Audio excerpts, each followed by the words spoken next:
I think it's awesome. Yeah, it's definitely a landmark. I only really see a weird metal thing on the way to work. I like it from the outside, that's for sure. It certainly has curb appeal, but this weekend is not just the opening of a world-class museum, but an introduction to one of the most ornate buildings in Canada. We have our Union Station, our train station. We have our legislative building. So I think this is, I think the excitement about this work of architecture is comparable to what would have been felt 100 years ago.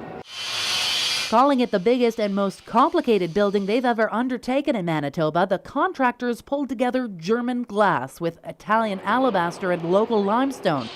But the building is meant to communicate more than just a feat of construction and design. We're all people of the earth. So you descend down into the earth, and from that, it's almost like a metaphor of birth to enlightenment. And you travel this lit path, these alabaster ramps, which create this thread of the journey. And you start in darkness, and you come at the top in light. Looks a little bit like an igloo. It looks like a teepee? Maybe like a, I don't even know, like a tent? You wouldn't be wrong to look for some added imagery in the building. World-renowned architect Antoine Predock said he actually designed the structure to look as though a giant dove was wrapping its wings around the structure. It was a vision that was maybe easier said than done. Everybody had to challenge themselves to new heights, to places where you didn't think was possible. Construction would take over 4 years and hundreds of millions of dollars to complete.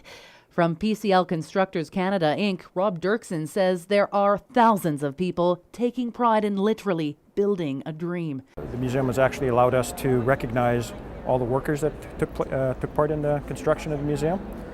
And so we're engraving the names of 2,500 people. It took nearly 9 years for lead architect Grant Van Eiderstein to turn the sketches into blueprints. And their jaws would be dropping. It's just monumental in scale.